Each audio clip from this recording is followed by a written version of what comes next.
Today we will continue chapter 1 of history for class 10th and chapter name is the rise of nationalism in Europe. आज हम पढ़ने वाले हैं the making of nationalism in Europe, यानी कि Europe में राष्ट्रवाद का बनना। तो in the mid of the 18th century there were no modern state in Europe. तो अगर हम लोग 18वीं शताब्दी के मध्य की बात करें तो उस समय यूरोप में कोई भी आधुनिक जो देश है वो नहीं बन पाया था। जैसे आज के टाइम में हमें इटली, जर्मनी, ब्रिटेन, ये सभी के सभी कंट्रीज़ दिखाई देती हैं। ये 18th सेंचुरी तक बिल्कुल भी ऐसी नहीं थी। यहाँ पर इन लोगों के बीच में आपस में कोई कलेक्टिव आइडेंटिटी नहीं थी, यानी कि इटली जैसा जो देश है वो अलग अलग पार्ट में डिवाइड था और जो इटालियन पीपल हैं उनके अंदर कोई कलेक्टिव आइडेंटिटी नहीं थी, क्योंकि वो लोग अपने आप को उसी राजा के अंडर मानते थे और जो राजा उनके ऊपर रूल कर रहा था वो जो भी रूल्स बनाता था वही उन लोगों को फॉलो करने होते थे। और देयर वर किंगडम्स, तो उस समय पर क्या होते थे, रीजनल डायनेस्टी। तो ये जो रीजनल डायनेस्टी थी ये किसी राजा के अधीन ही काम किया करती थी। एग्जाम्पल की अगर हम लोग बात करें तो हब्सबर्ग एम्पायर जो कि ऑस्ट्रिया और हंगरी से बिलोंग करता है वो इसी में शामिल है। तो इसमें कौन कौन से इनके क्षेत्र शामिल थे? तो जो हब्सबर्ग एम्पायर के अधीन क्षेत्र थे वो थे टायरल, ऑस्ट्रिया, सुडेटलैंड एंड बोहेमिया, और लोग वहाँ पर जर्मन और इटालियन लैंग्वेज को बोलते थे। नेक्स्ट टॉपिक है the aristocracy and the new middle class. तो अरिस्टोक्रेसी और न्यू मिडिल क्लास जो है वो किस तरह से सामने आई? अरिस्टोक्रेसी को हम लोग राजवंश भी कह सकते हैं या एक निरंकुश शासक भी कह सकते हैं जो कि किसी राजा के अधीन हुआ करते थे। तो जो ये उस समय पर अरिस्टोक्रेसी थी, जो ये उस समय के राजवंश थे, ये बहुत ही धनी हुआ करते थे और इनके पास बहुत ज़्यादा ज़मीन हुआ करती थी। इन एवरी कंट्री, प्रत्येक देश के अंदर जो रीजनल डाइवर्सिटी थी इन अरिस्टोक्रेसी की वो अलग अलग हुआ करती थी, यानी कि हर एक अरिस्टोक्रेसी के कुछ अपने अलग रूल्स ट्रेडिशन होते थे फॉलो करने के लिए, लेकिन फिर भी वो एक क्लास के रूप में यूनाइटेड होती थी। ठीक है, तो एक क्लास के रूप में वो मिले हुए होते थे। अगर इसका मैं एग्जांपल आपको दूं तो 9th क्लास में जब हमने फर्स्ट चैप्टर किया था द फ्रेंच रेवोल्यूशन, तो उसके अंदर जब लुई 16 हेल्प मांगता है ऑस्ट्रिया की, ठीक है, तो ऑस्ट्रिया और पर्सिया क्या करते हैं, उसे हेल्प करते हैं कि वो न्यू असेंबली पर हमला करेंगे। तो ये सब क्यों किया? क्योंकि ऑस्ट्रिया और पर्सिया में भी उस समय पर अरिस्टोक्रेसी थी और लुई 16 भी अरिस्टोक्रेसी से ही बिलोंग करता था।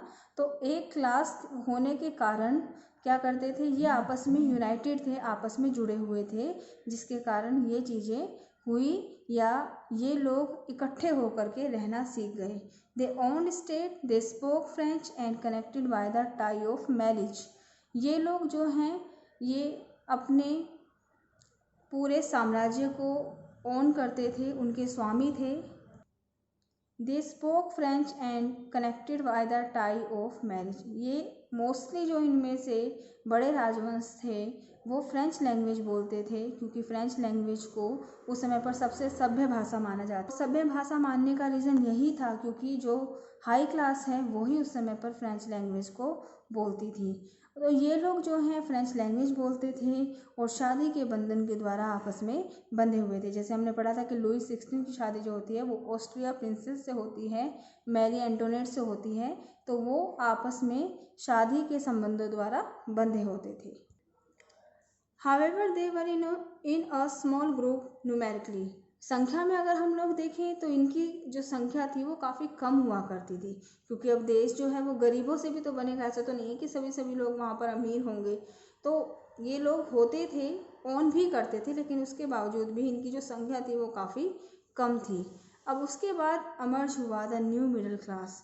तो जो ये नई मध्य वर्गीय निकल कर सामने आ रहे थे, ये आखिर इनके रीज़न क्या थे उत्कृष्ट होने के? Growth of industries.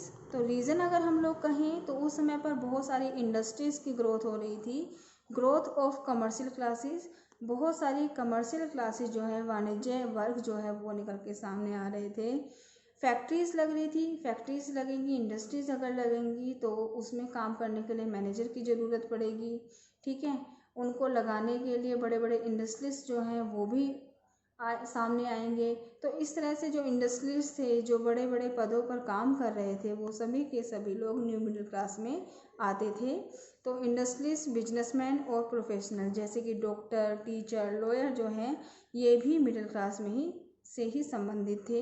This educated liberal middle class, तो इससे क्या बनी, एक एजुकेटेड क्लास बन गई जो कि लिबरल भी थी और मध्य वर्ग से संबंध रखती थी। They demanded nation unity and oppose the privilege of aristocracy.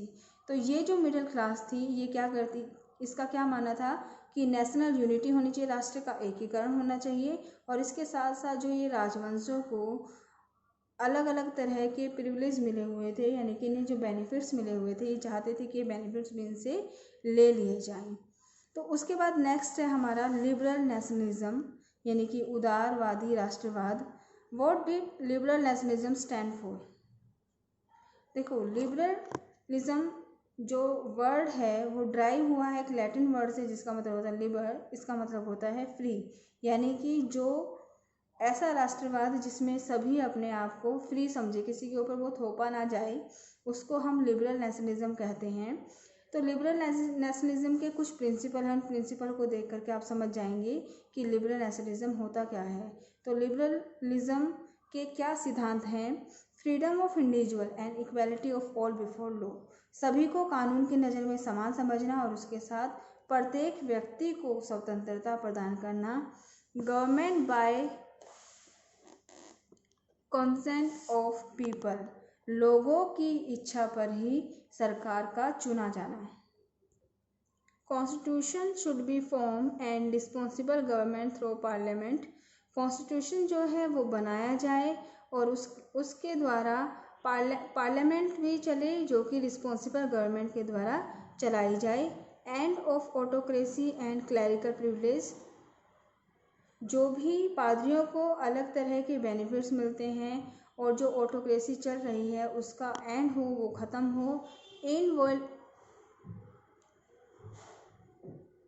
इनवॉल्युबिलिटी of private property, तो जो प्राइवेट प्रॉपर्टी है उसको लोग और ज़्यादा खरीद सकें, ठीक है ना। तो ये चीज़ें जो हैं, ये चीज़ें लिबरल नेशनलिज्म को बढ़ावा दे रही थी। लिबरल नेशनलिज्म के जो प्रिंसिपल मेन है वो यही प्रिंसिपल थे।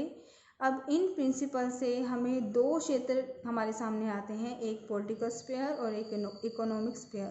तो पॉलिटिकल स्फीयर की अगर हम बात करें, देखो जो स्टार्टिंग के 4 फीचर हैं, अभी हमने 5 फीचर्स की बात की, 5 विशेषताओं की बात की, जो 4 फीचर्स थे जैसे कि इक्वालिटी बिफोर लॉ और जो पार्लियामेंट है वो कॉन्स्टिट्यूशन के अकॉर्डिंग वर्क करे, ठीक है, और एंड हो जाए ऑटोक्रेसी का, क्लैरिकल प्रिविलेज जो है वो ख़त्म हो जाए। ये जो पहले 4 आपको फीचर्स मिले, ये फर्स्ट 4 फीचर्स जो हैं पॉलिटिकल स्फीयर यानी कि राजनीतिक क्षेत्र से संबंधित हैं।